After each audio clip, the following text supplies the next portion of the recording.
Wrote out a check at the time for $1 million. Didn't have $1 million, had like just a couple zeros in my bank account. I'm a big believer in personal excellence in everything you do, because I think how you do one thing is how you do everything. So for somebody right now who's going through life happening right now, like what is some advice that you can tell them in order to get through life and to get through the next chapter?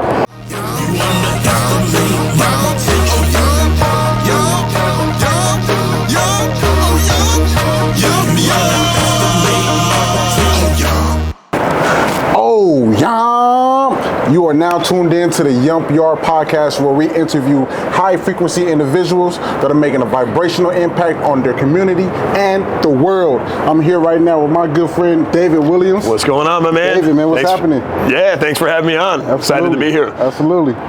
Where are we? It's a heck of a view, right? SoFi Stadium. We got the whole stadium to ourselves. We just wrapped up an event with the David Meltzer. Such an amazing human. He had some other amazing humans in his community. They all, to your point, all on an incredible frequency. Yes. I mean, I think that's what these events are all about, is just finding those right people that can help you get to where you want to go, because man, can't do big things alone. Can't do big things alone. And on that note, you're actually one of those people who's helping me go to where I want to go, and I want to formally introduce you. So this is David Williams. Originally started, you have so many journeys, and we're going to definitely unpack that, but originally started with insurance, and then went into tech, and then he's now the founder of the Fifth Degree Academy, which is making an incredible impact on children and the educational level, and we're going to change the education system as well, right? Slowly but surely. Yeah, absolutely. Incredible. One school at a time, one kid at a time. Incredible. So Dave, I want to unpack your story a little bit, man, because you have so much to give, and I want everybody to know who you are and what it is that you do and why it is that you do it. So, knowing you have more of a general type of persona, right? Like you're really like a machine, right? Yeah. And so can you break this machine down for us, man, and tell me a little bit about where did it start? Like, where did your discipline come from? Yes, that goes all the way back, when I was a kid. When I was a kid growing up in school, things for me didn't ever really come easy. Academically, wasn't very strong. I got labeled with severe learning disabilities. Loved the game of baseball as a kid, but didn't have a whole lot of God-given talent, So I was watching other kids that maybe didn't love the game as much as me. It seemed to come natural, and it just was the story of my life that things didn't come easy. But, I had a father, and my mom and dad were probably my first mentors, and my father was probably the hardest working man I ever met until this day. We had a brother that went down the wrong path in life, and my dad really took that to heart, and he was an entrepreneur and started 2 businesses and just worked around the clock to afford the things he couldn't afford. Same thing with my mom, just so he could keep me busy, my sister busy, that we didn't go down the same path that my brother did. And one thing that I learned through that process, almost through osmosis, just watching my dad operate, 7 days a week, just showing up at a level people don't show up in life these days, operating on 3 hours sleep just to make things happen for his family, is he taught me my superpower, which was work ethic. And I quickly started to realize that the way I could level the playing field of all those kids that had more maybe academic talent than me, more talent when it came to the baseball and everything else in life, is just simply start to outwork everybody in the room. Wow. Because most people are not willing to work incredibly hard, and I knew if I just showed up and the compounded effort wouldn't happen overnight, but showing up every single day at a level that nobody else was, that would eventually lead me to being where I needed to be. And then sure enough, that's what allowed me to get into being one of the only ones to move on to play college ball. So I went on to play college baseball, and then even then, there's a lot of people that got next level talent. They had way more talent than me. So it was the same principle. I just showed up at a level nobody else was showing up, and I was one of the last people standing when it came to cuts and tryouts. So we were in the gym every single day, 5 a.m., just working incredibly hard, and then just a lot of them just started to drop off like flies. I ended up making the college team, played a year of college baseball, and then life happened. Wow. And then, life happened at that point, ended up hurting my arm, thought I was starting over, had to figure something out. And went into one of the labels that my teachers taught me early on, which was, Dave, you got to work with a trade. You're not strong academically. And I think that's the power of those seeds that people can plant in our mind at a young age. And so I went down that road, really didn't have a lot of passion for it. So I went what I thought was going to be a temporary, got a job at Circuit City. Reached out, asked for help, had a friend of mine who was working at Circuit City, got a job at Circuit City. Again, thought I was starting over again, thought it was temporary, and realized I was just building off the foundation that I built earlier in life. I came in there, just started hustling like nobody else was hustling, became the #1 salesperson in the store, led to the #1 salesperson in the entire company of Circuit City, 20,000 people, and then got promoted to one of the youngest store managers in history. And then I'd say from there, I was climbing the corporate ladder because we're in our box, right? So I'm looking, I'm going to be a DM, I'm going to be a regional manager. I was running this $24 million superstore. They eventually had me where I was like the Navy SEAL, the turnaround guy, where I was going store to store, turning around the stores. I ended up on a corporate innovation team, and then life happened again. I woke up one day and I couldn't walk. Damn, tell me about it. My ankles were swollen up. I had inflammation all over my whole body to the point where I couldn't walk without crutches, and then they forced me to go on disability. Doctors finally figured out what was going on and had a rare autoimmune condition, and they told me, they're like, Dave, you're going to be on, eventually you're going to have to come to terms that you're going to be on long-term disability for life. Wow. And that just didn't resonate with me. I knew God didn't put me on this planet to be a guy that's sitting on the couch on long-term disability. So I just kept trying to go through the journey of getting well, going to different doctors. Got to the 6-month mark where they couldn't hold my job at Circuit City anymore, and I had this tipping point in my life where it was either I live into that label, stay off of work on disability, or I just push through the pain, try to get back to work. And I chose the latter. I chose to push through the pain, get back to work. Now I'm still dealing with health challenges. I'm in a bad financial position. And then start to get a flow going, and then all of a sudden, boom, life happened again. Customer walks into the store and says, about 90 days later, he's like, I'm so sorry. I'm like, sorry about what? And he's like, you didn't hear? It was just on the news. They're closing down every Circuit City store, laying off 25,000 people. So at the time, it shook my world. And I'm like, man, why is God doing this to me? What did I do? I'm broke. I'm dealing with these health challenges. Now I'm going to be unemployed. What am I going to do? I was like, my world shook. But little did I know, he wasn't doing things to me. He was doing things for me. He was forcing me into a new place. He was forcing a new door open. So I just, big person of faith, I prayed on it.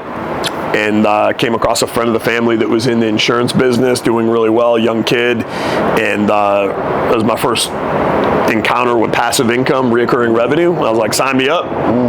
That's what I needed. I knew I couldn't go back into retail and be on my feet any longer with my health conditions. I knew I had to do something on my own, follow in my footsteps of my mom and dad being entrepreneur. But the problem was I didn't have any money to start a business. And, everybody was telling me, limiting beliefs, Dave, most businesses fail. You're sick. You're surely going to fail. Don't do it. So luckily I didn't listen to those people, and I listened to the guy up here and just kept, plugging away. Started getting my insurance license at night. As I'm getting my insurance license at night, praying on it some more, and then where I knew it was by design is about 3 weeks later, there was an insurance brokerage in the same shopping mall about 100 feet away that went out of business. And I knew it was not a bad location because it was right across from a DMV. They just weren't putting in the work. Just like it was like the story of my life. Like this, I knew if I came in there and I hustled, I could make that location work. So I spoke it into existence. I'm like, this is going to be my location right next to where Circuit City was. The only problem was I didn't have any money to start a business. It's an important factor. So I prayed on it some more, and then all of a sudden one day, it was like probably a few weeks later after that, the liquidators come to me and they're like, Dave, we need to get rid of all the open merchandise to customer returns, whatever you can get, pennies on the dollar. Wow. That was my God idea. Light bulb went off, and I was like, what if I made it easy? And I just bought up all the inventory from every Circuit City store within 4 hours a year. They agreed. I took the last $7,000 in my name and on my 401k, bought up about 70, 80 grand worth of electronics. Wrote out a check at the time for $1 million. Didn't have $1 million, had just a couple zeros in my bank account. But I needed a visual to chase, and I knew if I could cash that, and it wasn't about the money, but I knew if I could cash that check one day, I could take care of my health. I could provide for my wife at a level she needed to. I could break through all the labels that people try to cast on me, from my doctors to my teachers to, everything in life. And I could be my hero's hero, which were my mom and dad, because they sacrificed for me, never saved for retirement, never bought, new clothes on their own back, never took vacations. And I knew I needed to be the guy to change the financial trajectory of my family tree. So let's unpack this real quick, because I want to take this part of your life and unpack it for someone else who's going through the trials and tribulations, right? So I want you to walk us through the mindset that you had to have in order to play hurt and still succeed and still win. Because a lot of us who play sports play hurt, right? Yep. You've been playing hurt since you was diagnosed with your autoimmune disease, right? Yeah, absolutely. And so like being able to play hurt at a high level speaks a lot about you, your character. So let's go to this part, right, where like life kept happening, but you kept putting it in God's hand, and you kept pretty much succeeding in regards to the vision that you have for yourself. So for somebody right now who's going through life happening right now, like what is some advice that you can tell them in order to get through life and to get through the next chapter? Yeah, I think, big thing for me, I'm a big person of faith, and I just really, I remembered what I thought was, kind of cheesy when I heard it at the time, but it was another mentor that taught me, you can define fear one of two ways. I think it was a Zig Ziglar quote, and it can be forget everything and run, or you can face everything and rise. And I also remembered that, in the Bible, I think it was like 365 times they say, fear not, right?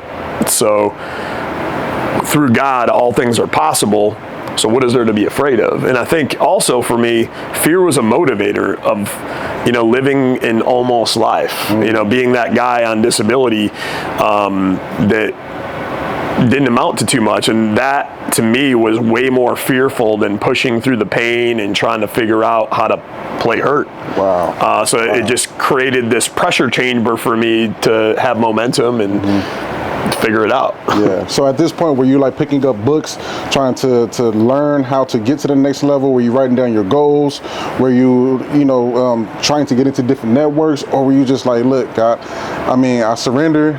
Just tell me where you want to go. And did you just let go and let God at that point? Or did you try to mold yourself into where you are now from there? No, I'd say probably let go and let God. And it was just one of those things. I had to act like somebody was trying to take it away from me 24/7, because that's really how it was. But I think the pressure of that, I wouldn't have changed anything, because it was the pressure of that. You think about so many people that don't get to where they want, they don't get their dreams, they don't hit their goals. It's because they overthink it, and they got time to overthink.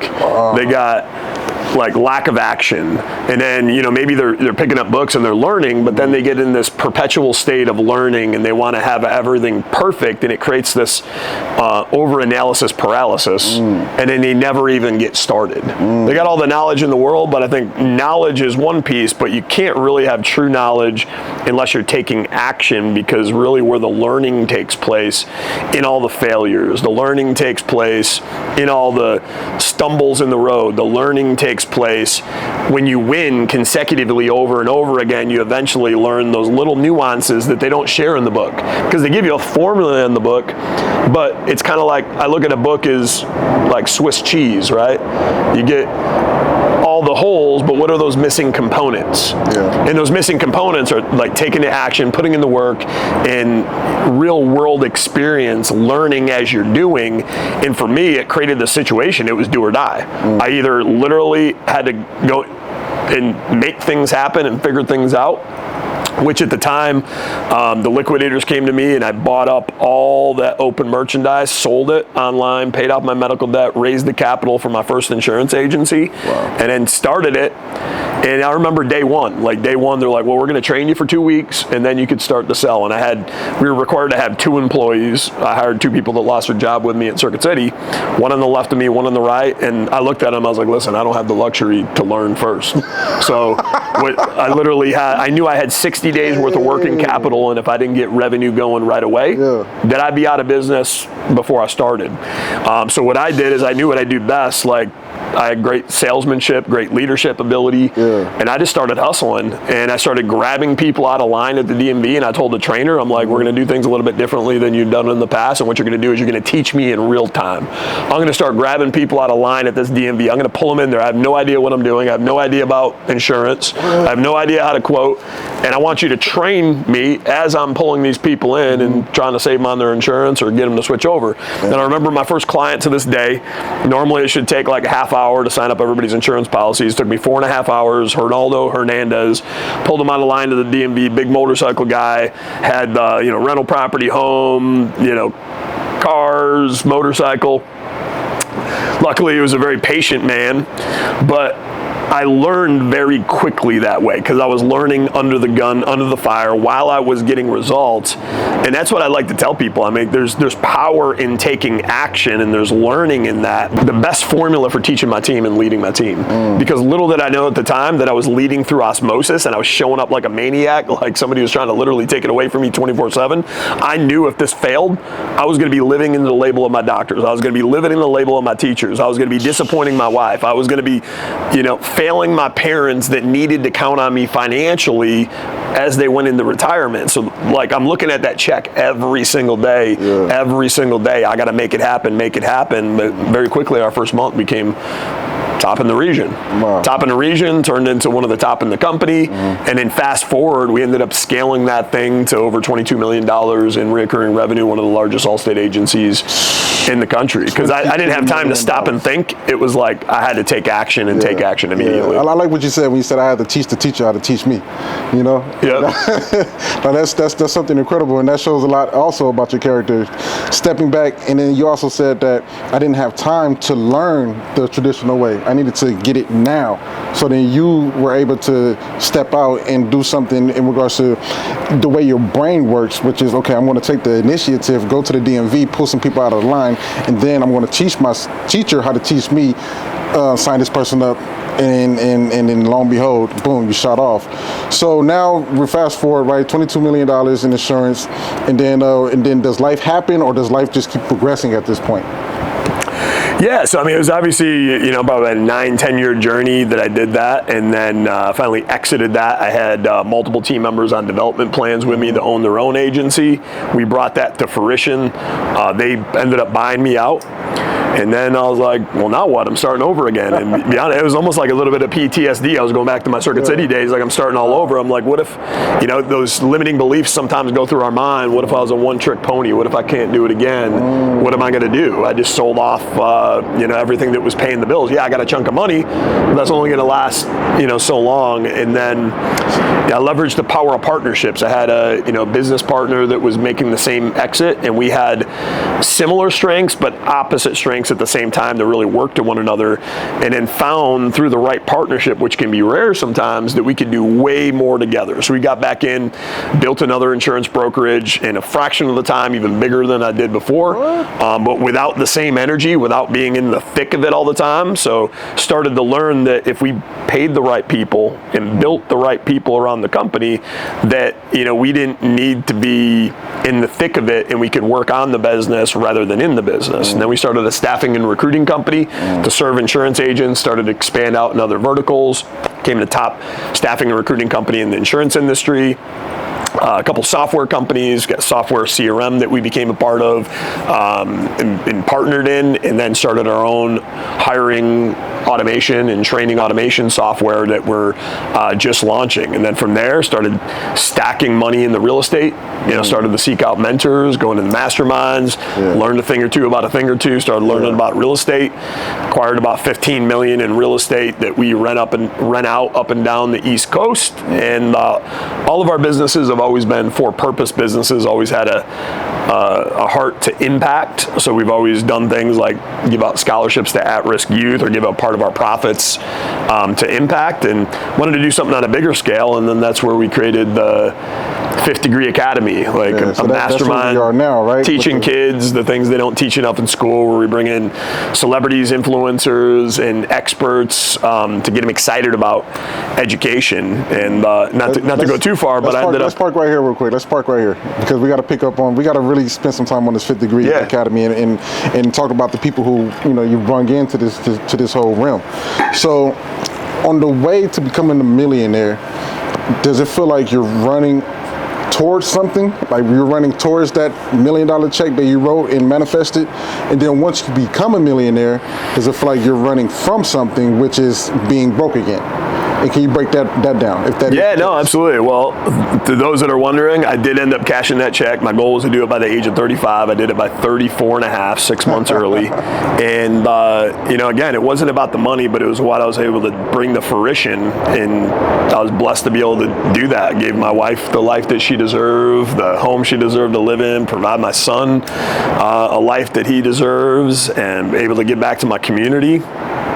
And then able to retire my parents. I bought them their first brand new Cadillac, and one of the proudest moments of my life just a few years ago, handed them the keys to their retirement home in Sarasota, Florida. Wow. But, as I cash that check, you think, hey, I'm going to set a goal, and then once I get there, like, I made it, right? Mm-hmm. But then you get there, and then goals shift and change. Yeah. And then to your point, what happens is there's still this fear that's always embedded in the back of your mind. What if I lose it all? And I think that little voice and that monster that chased me is what kept me always going, because I never, ever wanted to go back to that place again. And I've seen people go back to that place. So I was always trying, and it's still to this day, try to stay 10 feet ahead, 100 feet ahead of that monster that's chasing me to go back to never go back to zero again. Yeah, I remember one time I seen our mentor speak, Tim Story. He was on the stage and he said something, and who else was there? Bradley was there. This is at an event called the Driven Event. I love this event. It's called the Driven Event. Shout out to Albert Pesciato. So he said, a lot of times when you get to this level, you start running from something, and then that really clicked, because I was like, damn, like, so many times you're running towards it, and then once you get it, you start running away from where it was that you came from, because you don't want to end up back on the bottom. And that's what made me bring up that question. So let's unpack the whole, and I know this is going to be a deep subject, but let's unpack where the drive from starting the Fifth Degree Academy really came from. I think one of the big motivators there, one, my brother, that we ended up losing too young. He went down. We both had great parents, and sometimes great parents just isn't enough. It takes more than that. It's who you're around. It's having a purpose in life, and luckily I was blessed to go into the right direction, stumble across some of the right mentors, have some of the right people in my life, and then find a purpose and a passion. But my brother, had the same great two parents, but he started hanging around the wrong people. Didn't find that purpose in life, so that allowed life to drag him into the wrong direction, and then he just couldn't escape for it. Got into drugs and alcohol, and just it got such a grip on him. As much as my parents tried for years and years and years to break him out of that, he just couldn't break out of it, and went deeper and deeper into the hole until we lost him. And I looked at it like, there's so many kids that are out there. You look at statistics in the world, right? It's like 78% of Americans that go out there that are 25 and under got subprime credit score and they're paycheck to paycheck. We're medicating well over 30% of kids in school as the go-to solution for those kids. Right. We're not giving kids the tools they need. I think it was something along the lines of 97% of kids graduate feeling ill-prepared, that they don't have the tools to go out in life and thrive, and then that leads to the statistics where they're just barely trying to survive. But how many of those, lead to suicide? How many of those lead to homelessness? How many of those lead to statistics? And I figure if I can get to them like I would a lot to get to my brother at an earlier age to save them, and can save one kid in his name, it'll be absolutely worth it to help them discover their why, help them discover their passion in life, help them discover a purpose, teach them things that aren't in the school curriculum, like how to show up in life, entrepreneurship, emotional intelligence, like how to be fit. It's just all those different things that we should be teaching our kids of this generation that we're not. I just really on my heart to start a movement to try to reach as many kids as I can. Yeah, wow, that's incredible. That's definitely incredible, man. So now we're at the Fifth Degree Academy. You've acquired quite an influence around this because there's so many people who wants to support it. Like for those who are out there and they would like to support something like the Fifth Degree Academy, the Fifth Degree Academy, first talk about who are some of the people who you've brought on to support the group and how can others support as well?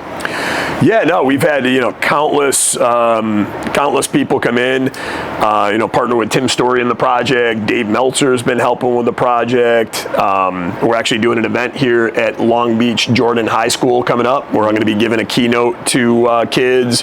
We got Dave Meltzer coming in giving a keynote, and then we got Kayla Cardona from Selling the OC Netflix series coming in. And the whole thought behind this is we're bringing to excite kids around education, bring in influencers, bring in celebrities, bring in business experts that really excite kids, and then they learn as part of the process. Right. And a lot of times it could be principles that they are being taught by their parents, but we remember back when we were a kid, sometimes we heard something from our parents, it was one ear out the other. Yeah, but then all of a sudden an idol or a mentor or somebody like that says the same exact thing. And we're not looking to replace what the parents teach. We're looking to, through the power of partnerships, partner with parents to teach the same principles to get it to sink in. And sometimes you need maybe a different mentor to come along to reinforce those principles to get it to really click. Right. Yeah, that's incredible, man. So now let's talk about, two kids growing up in the same house. You have the same parents, but you're experiencing two different things. Sometimes there may be a problematic child, and then the other one who's, the cool kid. But the cool kid doesn't always get the attention, because all the attention is going to the problematic child. How was that for you growing up, with your brother getting, a lot of attention because he needed to be saved or he needed to be guided a certain way, but you were okay? They're like, oh, Dave's going to figure it out. Were you okay just being okay, or did you feel as sometimes you needed a little bit more attention from your parents? No, I felt, I'd say one of the things it did, as an environment, I probably, dealt with a lot of anxiety as a kid, because I was a little bit different, learned a little bit different, got bullied as a kid, and then just seeing the tumultuous relationship between my brother, my father, there'd be physical altercations between them that created a tense living environment at times, and, created a lot of anxiety that, eventually I had to work through, later in life. And I think many kids are dealing with those same sort of things, and again that goes back to the Fifth Degree Academy. We want to give them an outlet, to give them tools, because I was luckily able to overcome just about everything. I was able to overcome those emotions and reverse engineer them, and allow them to lose their power. I was able to overcome a lot of the health challenges, overcome the financial challenges, and at one moment, there's just a moment that I felt like God put me through all these challenges, doing it for me so I could understand them with deep intricacy, so I could lead other kids that are going through those challenges that maybe had nobody else that understood the challenges that they're going through. Wow. So often, right, we hear the whole thing about, don't worry too much about being an A student, because the A student one day is going to work for the C student. Yeah. And as I get older, I see it all of the time, right? Some of the people I'm around are, multi-millionaires, almost billionaires, and they say that I wasn't that great of a student.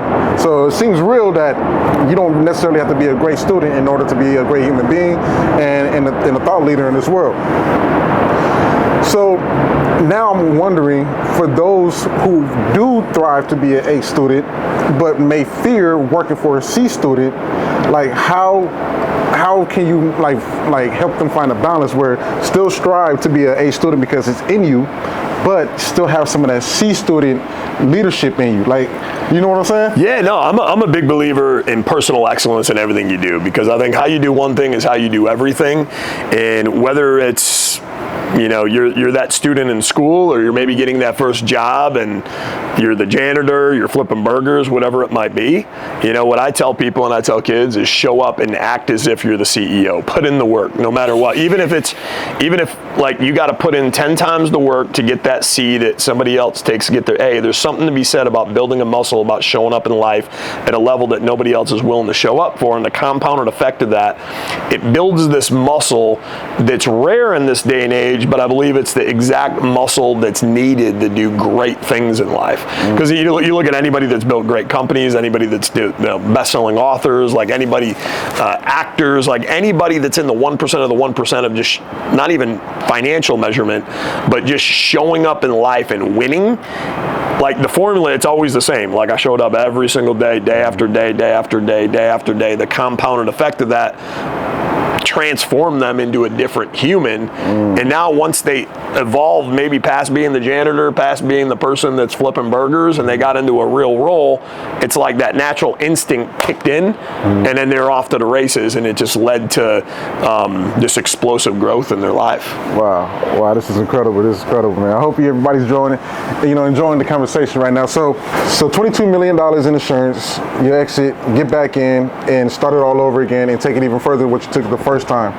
Then you went into real estate as well. So $15 million plus in real estate, and I know you have quite a few cars as well. So let's unpack your real estate business, and tell them a little bit like how can they do what you've done, on either your level, a lower level, or higher level. But let's unpack where that all started, and is the wealth in real estate? Yeah, no, absolutely. First what I'll say is like do one thing at a time. I think sometimes people get shiny object syndrome and they get bored where they're at and they don't stay where their feet are.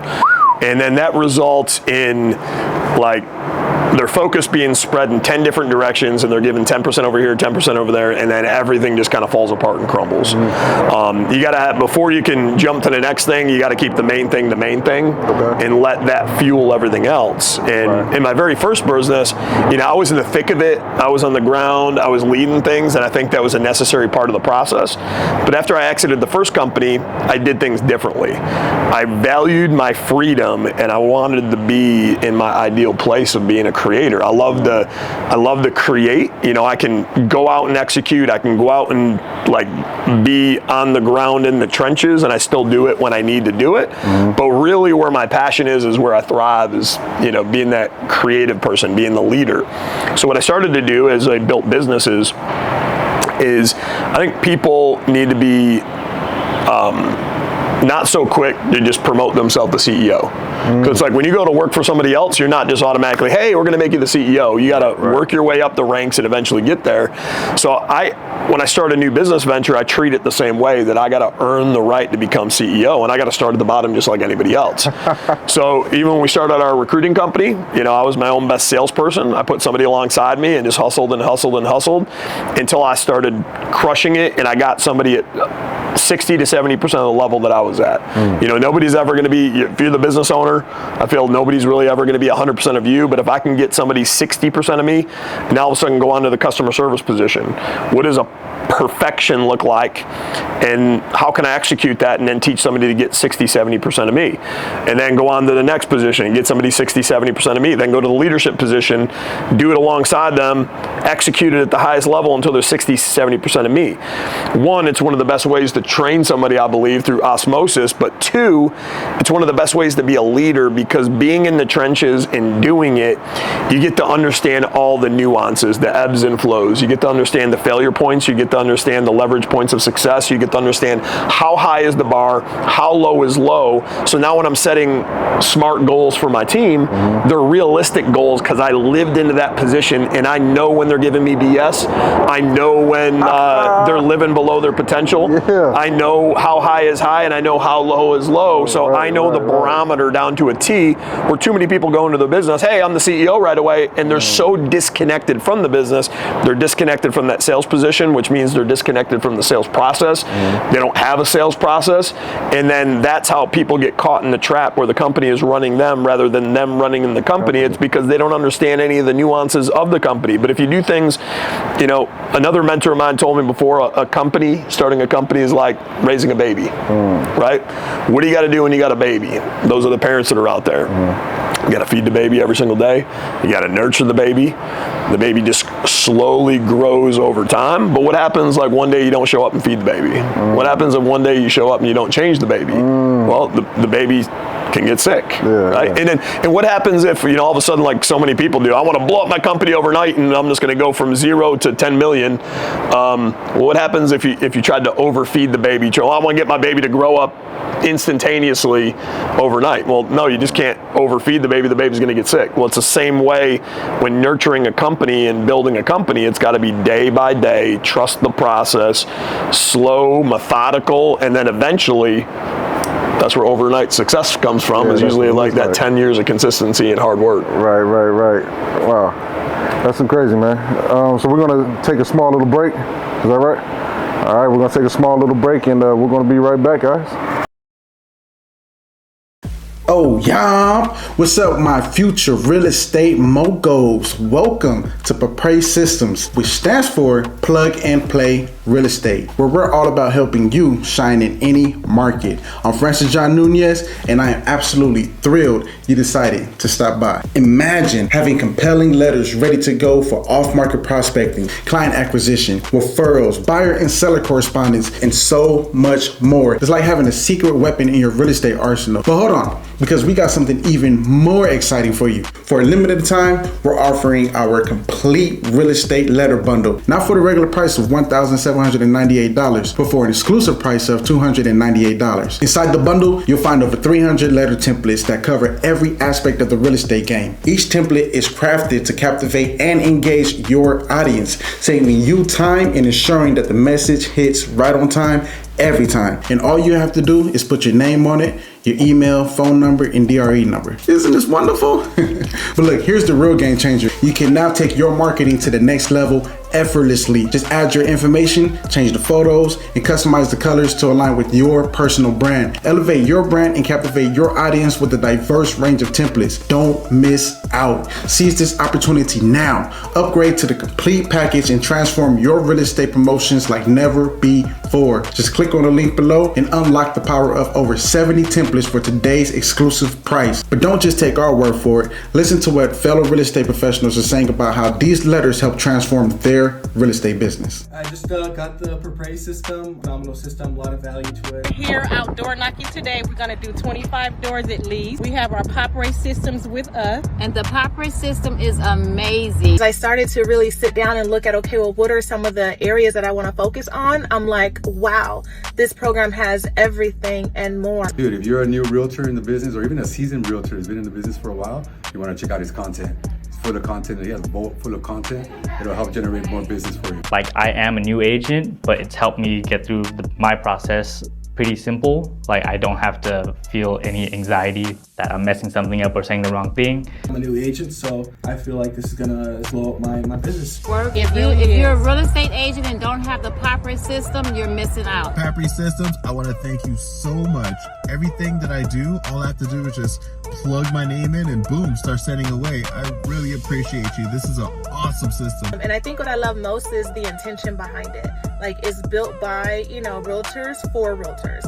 And it's just a full circle program. And so just want to share that. I love it, so I think you will too. So check it out. I think it's worth every time and every penny you're gonna spend on it. And if you don't try, you will never know. Get it today, order it. You can't go wrong. Yeah, you can't go wrong. This is a really good system. Here's to your success. See you on the other side. Oh, yeah. All right, so we are back. So, man, let's unpack some of the things that, that gotten you like pretty much where you are. And I want to start with coaching and mentorship. Yep. Tell me, how important is it for you specifically to have coaching and mentorship, and why it's important for others out there to actually access coaching and mentorship, and what should they look for in regards to their own personality and the coaches and the mentorships that they choose to acquire? Yeah, so a couple things there, though. I think mentorship's incredibly important. Like, I had mentors before I realized I was having mentors, and I started to pick up on patterns because I think success leaves clues. Yeah. Right? And as I started to pick it up, I started to realize every time I got to the next best place in my life, it was always a who moment. You know, my first mentor, mom and dad. My next mentor, baseball coach. My next mentor was my DM at Circuit City. My next mentor was like somebody incredibly successful in the insurance business that I learned from. And as I started to realize that every time my life went to the next pivotal moment, it was always a who moment. It wasn't a what, wasn't a why, it was a who. So then I started intentionally creating these who moments and surrounding myself with the right people that were maybe on my level doing big things, or the right mentors that could already had the roadmap, already had the compass that could help me get to where I wanted to go. So then I started not only hiring mentors, but going to conferences, going to networking events, and probably in the beginning fell into the same trap, just going there to go in there, learning knowledge, right? And you're taking it in like a fire hose. Right. But then started to really get intentional about it. And when I started to get intentional about it, that's where it created a dramatic shift. And that's the best recommendation I can tell people. I see so many people go to these conferences. So you can go to 10X and Aspire, all these different conferences out there. They hire mentors, they go to masterminds, but they go there for the perpetual dopamine hit. It's just like, I'm gonna go there for knowledge, I'm gonna go there and just chat it up with people, and then you never see them implementing or taking action around anything. And it's just over and over and over, they fall into that cycle. So I came up with my rule of 2. Okay. So what I try to do when I go to a networking event, I go to a mastermind, I have a rule of 2. I try to find 2 people that I can help and serve. Because I believe if you help enough people get to where they want to go in life, you're never going to have to worry about your journey to get to where you want to be. Wow. I try to find 2 people that are on my level that I can collaborate with, because I truly believe you can't do big things alone. And if you have the right like-minded people that are on a similar path, they might know the answer to your problem and vice versa. You know the answer to their problem, and you can help each other up the mountain. That's why you never see somebody climbing, typically, Mount Everest alone. Right. Because there's only one way to get to the top. They're the toughest mountain to climb in the world. And then what I try to do is find 2 people that are light years ahead of me that I can grow. So I always get 2 people that I can walk away, 2 connections that I can walk away from an event or a mastermind that can help me exponentially grow, that are light years ahead of me. I always try to find 2 people that I can collaborate with, that I'm always on, a similar journey, they're on the same frequency, and then 2 people that I can help and serve. And because I've always found iron sharpens iron. And when you're serving others, it provides something to you too to keep that sword sharp. And again, I believe, the more people we can serve in this world, that we'll never have to worry about ourselves. So, okay, I want to go back to the whole coaching and mentor thing from the beginning, right? And specifically for those, I think it's becoming more of a thing where people are hearing more and more that you need to coach and a mentor. I've heard it more now than I've ever heard it ever, right? And you said something earlier. You said I had mentors and coaches that I didn't even realize was my mentors and coaches. So how can someone identify a mentor or coach in their life right now? Like, what are some of the key things to look for to say, oh, David said to look for this, and this aspect out of a person, and that could potentially be your coach or your mentor right now? Because not everyone has thousands of dollars to spend on a coach or a mentor. Yep. So how can I identify the mentors and coaches in their lives right now? Yeah, I would say, paint that ideal avatar. Like, take the time to sit back and reflect. And who is that ideal person that you want to be, and what's the ideal destination that you want to get to? And then who do you have that's in the vicinity of your network now that's on a similar frequency? Who do you have that has similar core values, that's already been to that destination and has the knowledge that you possess? Yeah. And if you can create that sort of alignment, what can you do to bring value into their life and serve that person until they feel compelled to have a relationship with you, to, as you're serving them, that they serve you in return. And I also warn and caution people, because there's so many coaches that are out there too that, quote unquote claim, and this is the thing that I just hate about the industry, is, well, I'm going to help you get to 7 figures. We got the crypto coaches that are out there. You got the perpetual coaches. They're coaching one thing after the next, but they're trying to coach and teach something that they've never done themselves. Right. And I look at that as, that to me is an ethical dilemma, because you can't consciously teach or coach somebody, I feel, that you haven't done. Now, I think there's different stages of coaches. So if you got somebody that's maybe 100K and they're helping somebody get from 50K to 100K, that's okay to do that. But when you're a 100K coach and you're trying to tell people you're going to get them to 7 figures and you've never done that before, you don't even have the blueprint or the roadmap to get there yourself. So how are you going to teach it? When they run into trouble, when they run into failure, when they run into success, how are you going to give them advice on how to handle that if you haven't been to the rodeo yourself? Absolutely. And I know that you said something earlier when you were talking about your journey in the insurance space about, you wanted to figure this one thing out first before you got to the next level or started up the next business. Now, being that you've already acquired multi-millions, what is stopping you from becoming a coach now? Well, I've actually been doing some of that, and I do that on the side, and that's what I would actually recommend to anybody. If you're getting a coach, more times than not, it's good to find somebody that does coaching part-time versus full-time. Not always the case, but the reason why I say that is because when somebody's doing it part-time, they're already doing the things that you're doing or you're looking to do, and they can do it on the side. But when you got somebody that their main business is just being a coach and that was their first business, well, how are they going to lead you through, again, all the road obstacles, the pitfalls that you're going to face?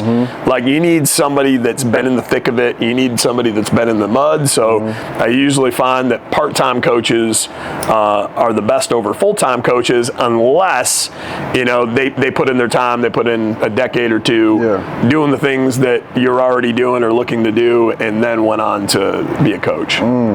So now we're going into these big events, right? And you're scouting out, who can you use the power of 2 on? Like, how do you go about actually networking? And can you break down the whole networking process and how you build relationships that's going to get you to next levels, or that's even going to, help what you already have going explode to another level? Yeah, well, I think it's got to be, again, you got to have very specific and deliberate goals in mind. Have to be very intentional, methodical. Like, I'm going to this event, who's going to be at the event? This is my goal going into the event. These are the things that I'm trying to accomplish. These are my superpowers that I have and how I can serve people. And then knowing all of that data, it's reading the room. Like, who do I have, again, that's on the same frequency, that's got similar core values with me, that I can serve, that they have a need for my superpowers, that I can help them get to where they want to go. And then maybe they're going to make a connection to somebody that can help me get to where I want to go. And then who are the mentors are the same thing. They're on the frequency that I'm looking for. They have the similar values that I'm looking for, that have already been to a similar destination that I'm looking to go. And then they can give me valuable wisdom, advice, connections, relationships, and we can collaborate, serving one another to accomplish mutual. So can you talk a little bit about our friendship and our relationship and how it's developed to where it is now? And like, what did you see in me that got us even here?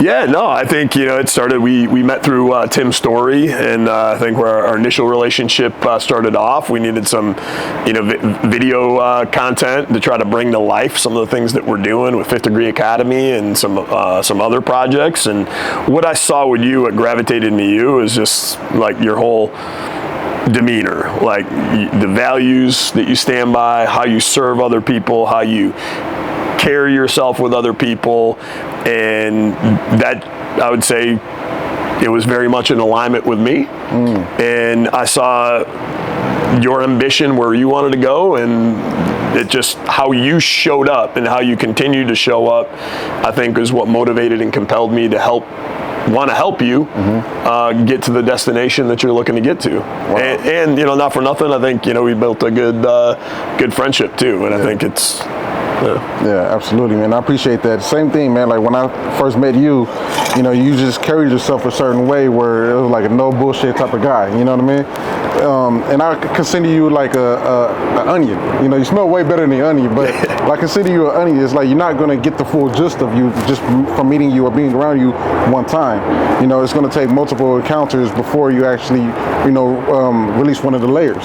Yep. And I appreciate that about you, because I can read myself the same way. I don't give everybody my full everything just from the first initial meeting. You know, it takes time to really get to know who I am.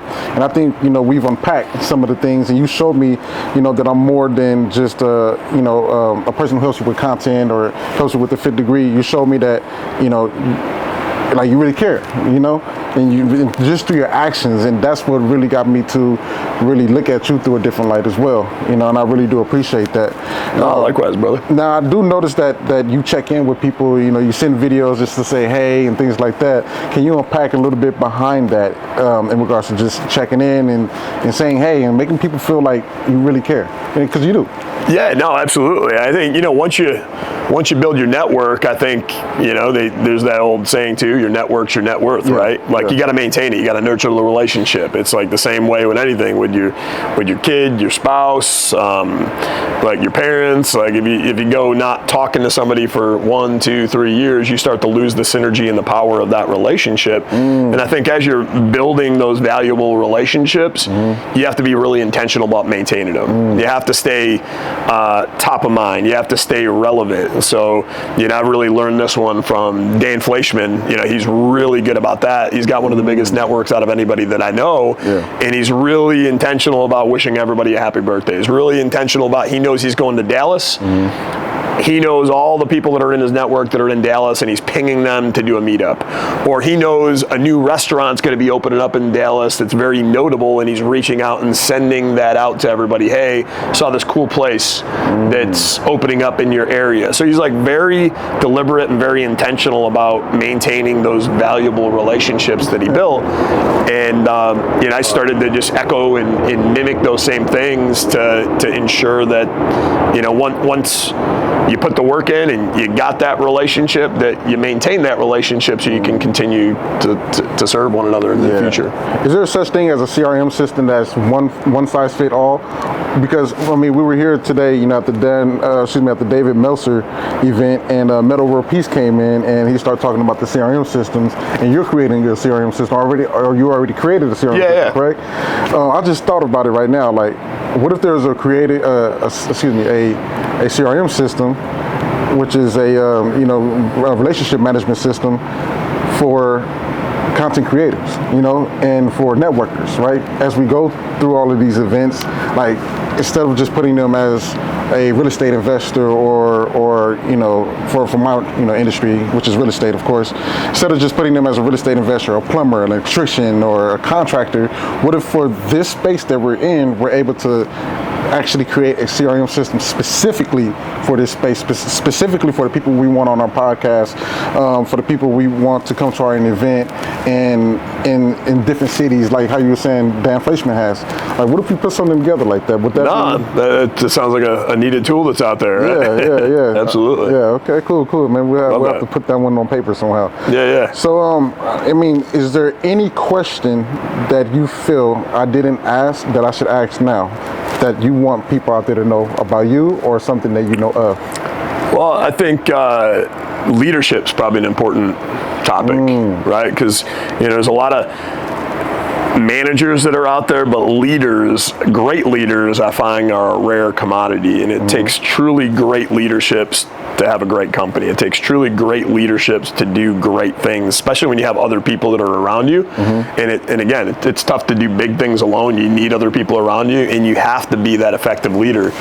So I've always had the philosophy of servant leadership is just serving those around you, serving those that are on your team, to help get them where they want to go. So you're not coming out there barking orders, you need to do this, you need to do that, but leading by example. And willing to do anything that I'm asking my team members to do. And I think when they see you in the trenches and they see you out there getting it done and you see you serving them, it goes a long way when it comes to leading your team. And I also think it's important to go deeper than just like the metric inside of an organization as a leader. Too many people I see, we're just managing the number. But what does the number mean, and what does it mean to them? Well, a lot of times to you, it's perceived as, well, they just want more. They just want more production. They want more money. And there's no emotional tie to the end result. It's just a metric. It's a metric. And that's why it's so difficult sometimes to motivate people around a number. But what we found very effective is just, building relationships and finding out, hey, what is the destination that our team members want to get to? Where do they want to be in their personal lives? Where do they want to do in their professional lives? So what I would always do inside of my organization is have our team do vision boards. So I can deeply understand, what is your vision in your personal life? You want to maybe get out of that 2-bedroom apartment and get into a home for your family. Get out of that car that keeps breaking down and get into a reliable vehicle. Send your kid to college. From a professional standpoint, where do they want to be? Maybe you want to be in my seat, be an owner one day. Maybe they want to be a manager. What would that be? And then have them cast that vision that they never took the time to freeze time and put down on paper. Get them to understand that, what it takes to make that vision come to fruition, and then ask them permission. If this is really your vision, do I have permission as a leader to hold you accountable to show up differently? Because if you want to get to where you're telling me you want to go, you're going to have to start showing up differently, maybe above and beyond your pay grade, and showing up acting as if. You want to be the CEO? Well, act as if you're the CEO. You want to be the business owner? Well, act as if you're the business owner. Do I have permission to hold you accountable at that level to help you have your goals and dreams come to fruition? And almost always they say yes. So now the conversation is, if life happens, they're having a bad day, that's okay. We have an open door policy to come to us anytime. But if that happens and maybe they're not putting in the dials, they're not putting in the work, they're not doing the things to get the result, it's not a conversation about the number. It's pointing up at the vision board. Is that fair to your son, or is that fair to your daughter that they got to wait another day, another week, another month to get that new house that they deserve to be in, to get out of that cramped apartment? Is it fair that you're here 8 hours anyways, that you just decide not to show up today, that they got to wait another month or 2 months to be in a safe vehicle to drive around in that's not going to break down anymore? Is it fair to you and your family that now you got to wait another month, another year, another 10 years because you decide not to show up this week, that you can't be in my seat? So what are we going to do differently to make sure you're here 8 hours every day anyways? What are we going to do to make sure that you're showing up day in and day out so those things come to fruition? So now when it's managing expectations, it's not around a number, it's aligning my goals with those. We got to hit goals as a company, we got to hit goals for our customers, but they have goals too. And if I can create congruency between all those goals, they get everything that they want. And that's why I say, if you help enough people get to where they want to go, you never have to worry about the direction in which you're going, because it will always take you there. And that's what real leadership is. And I think there's another mentor of mine, he's in our World Shakers group, Big Mike, and he says, lead your ship. Well, that's exactly what leadership is. It's lead your ship. And what leadership takes is the right partnerships, the right relationships, and the right mentorships to take you to the championship. But if you have one wrong person in your company, one wrong person on that boat, what can they do? They can create a hardship that sinks your ship. So when it comes to leadership, that's just incredibly important. And that was a great lesson that he taught. So are leaders born, or can leaders be taught to be leaders? No, I think it's learned, and I think it's taught. And I'm a big fan of the concept shadow of a leader, right? So many leaders will go out there and it's like, do as I say, do as I say, do as I say. But people will always do as you do before they do as you say. And that's the shadow of the leader. And the question you got to ask yourself as a leader is, what is the shadow that I'm casting every single day? Are you coming into your own business? Are you coming into your job, your W-2? Are you coming in home to your family because you got to be a leader of your household? How are you showing up knowing that they're going to do as you do before they do as you say? Are you living and believing in exactly all the things that you're asking them to do? Are you incongruent with that? And is their behavior, whether it's in your company, whether it's in your household, whatever it might be, just a reflection of who you are? And then if that's the stark reality, what can you do to change that to start showing up differently so those around you start showing up differently? Yeah, wow. Yeah, I read something where it said that a true teacher isn't a true teacher based off of how many students they have, or how many leaders they create.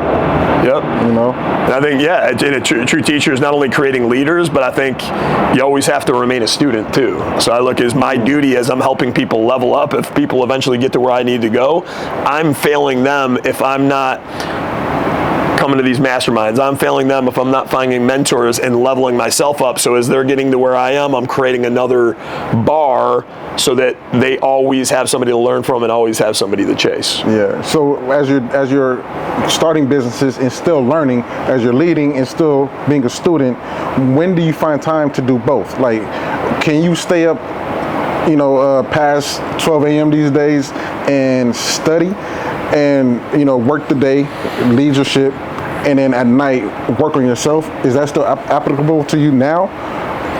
And is that what you did in the early stages? I'd say that I did that in the early stages. I was the guy grinding 16 hours a day, and then I realized that the 16-hour-a-day grind is overrated. Woo, talk about it, please.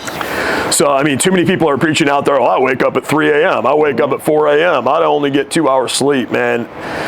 I wish I learned what I learned now earlier on, because I strongly believe my health would be in a different place, because I ended up losing my health at some point, and then had to take the wealth I gained to get back my health. And I think so many people do that. They get misbalanced, and life isn't just about work. Life isn't just about one thing. It's health, wealth, love, happiness, relationships, and it's like, how are you balancing family life? How are you balancing your own physical well-being? How are you balancing your financial situation? And it's just like the four legs on this chair.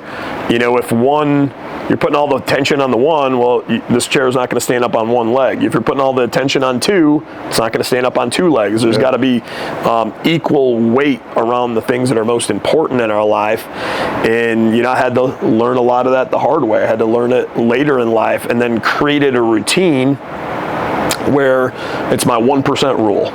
So every single day, in the areas that matter most to me, in my family, in my faith, in my finances, and in my fitness, we're trying to get just 1% better every day. I'm not trying to get 100% better. I'm not trying to get 50% better. I'm not trying to get 1,000% better. But I know if I can show up, how do I just get 1% better today in my fitness? What can I do to do that? How do I get 1% better today to have a better relationship with my wife and son and my parents? How do I get 1% better today as a leader in my company? And how do I get 1% better in my finances? And when I look at it through that lens, it's a lot easier to get 1% better than 100% better, but I make sure I hit all those core areas every single day, so that there's even distribution between those four legs on my chair. It's crazy, like being in these circles, I hear a lot about certain kind of cars. I really hear a lot about watches, right? And I'm like, damn, I don't know nothing about that watch. And then they're like, I have this, and I'm like, oh yeah, nice. You got people flexing on the watches, and I like nice watches, I like nice cars, but that's not the real flex is. You want to know what the real flex is? What is it? Retiring your parents, retiring your wife, and like that. How many of those influencers are going online with the Lambo that they're sprawled across the hood talking about, I retired my wife, I retired my parents? Like, that's the real flex. That's the next viral trend that we need to start. How about you give back to your family and retire mom and dad? How about you give back to your wife and retire your wife so she can be at home with the kids, if she chooses to do so, right? That part right there. And I think that's the real flex. I'm a big fan of cars like anybody else, but that's not the end all be all. Yeah. So how important is it to have a strong support system in regards to a wife or significant other in your success, or one's success at that?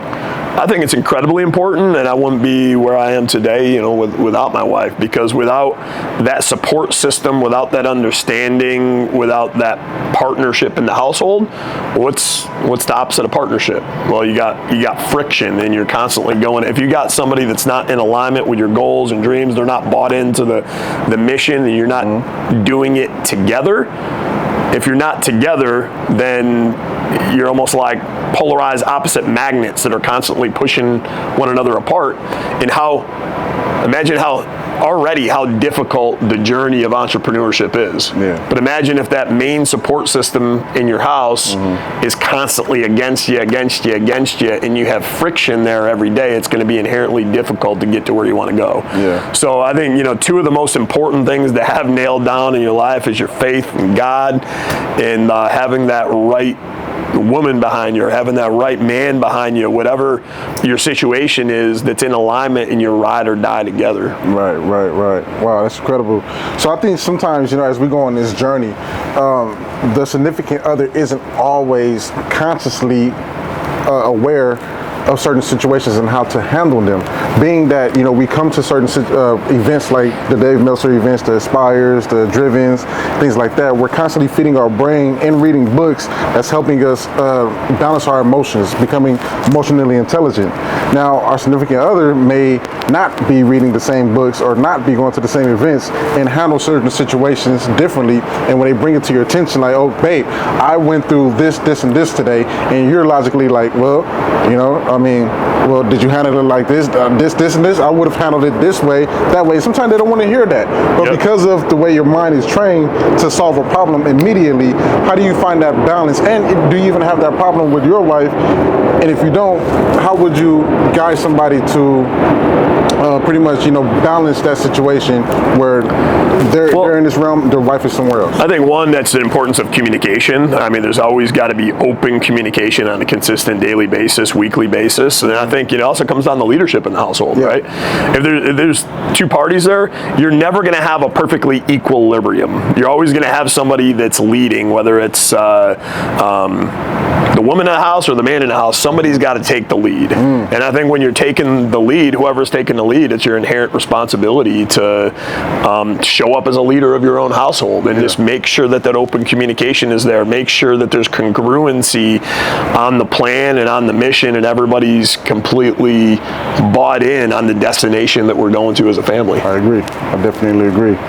Yeah, man. You know, so there's something that you like to say. We're ending with right here, because I want to save this for the last, man, because I think this is the best part right here. Can you touch on the 5 F's?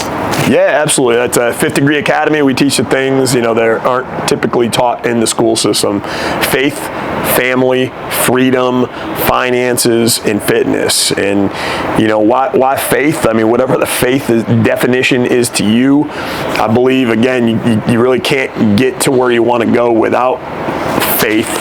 That's always been the pure foundation of everything that I do and everything that I've ever done, is having faith in God that He's here for me. He's got my back. You know, I believe, just like it says in the Bible, all things are possible through Him. What that also means, you can also interpret that as anything is possible with Him. And you can also interpret it as nothing is impossible without Him. So when I think through that way, knowing that nothing's impossible without Him, and I know that everything is possible with Him, like there's no limits on life. There's no limits to what we can do. And just like that moment when, you know, I could have tucked my tail and went that direction and living in my labels of learning disability, health issues, and just lived an almost life. Well, I put my faith in my Almighty God and stepped forward, and He had a bigger plan for me. And, you know, I know a lot of people have faith in different ways, and a lot of people pray, and when they pray, they expect things to just happen, which miracles happen all the time. I believe more times than not, God answers our prayers in the form of opportunities, and we just got to pay attention. He answers them in the form of challenges sometimes. And it's those challenges that we view and we allow to defeat us and cloud our clarity.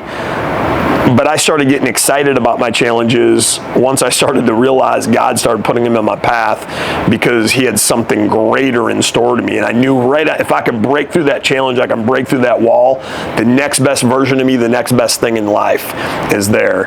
And, too many people allow fear to paralyze themselves, but, faith's the opposite of fear. And that's why faith has always been a big part of what I do. Freedom, like another thing is when I hear freedom, we live in the greatest country on earth. I still believe that despite the challenges that we have here in America today. And I think the American dream has been diluted, and we teach our kids, hey, go out and get that new home, keep up with the Joneses, get that new car, get that new phone. And what do? They become a statistic where 78% of our youth 25 and under are paycheck to paycheck. To me, that's not the American dream. You don't have any freedom. You're check to check. You're one health issue away of potentially being homeless or financial disaster. You're one issue away from, losing everything. But what if we taught them a different way? That, hey, you buy your first home, you can leverage a new home buying program. We taught our kids, you can get a duplex or a fourplex, rent out the other units, and then the passive income from that pays for your rent. It pays for your mortgage. It pays for your car. And you don't have to be an entrepreneur. You can still work in a W-2. But if you set yourself up in that exact scenario, now everything from your W-2 is just gravy. You lose your job tomorrow, you fall in the financial hardship, you're still okay because you got that passive income. But we're not teaching kids that sort of thing to live that life of freedom so they can thrive rather than just trying to survive. Fitness. I mean, we've gotten to this place, well, hey, go out and just love yourself. You just love who you are. Well, I don't think you should change fitness for vanity, but there's something to be said about, like, if you're not fit, you're not eating right, well, eventually there's going to be some consequences to that, and you're going to be dealing with some health issues, and that's no way to live. So showing up, and we got one body, and treating it like a temple, and teaching kids the importance of that, I think, is incredibly important. Finances, we don't teach anything about like financial literacy. As a matter of fact, there's so many money myths, and I'll call them money myths because that's exactly what they are. Money's the root of all evil, right? Well, no, it says in the Bible, worshiping money is the root of all evil, right? But money is what makes the world go round. You can't have a home, you can't have a place to live. Like, everything you need in life is money, so why not teach kids to have a great relationship? I think it's actually the opposite of what they say. They think it's impolite to talk about money. Well, I think it's impolite to not talk about money because it leads to divorce, it leads to homelessness, it can lead to suicide, it leads to so many bad things in life because we don't have those discussions and we're not teaching people how to have a good relationship with money.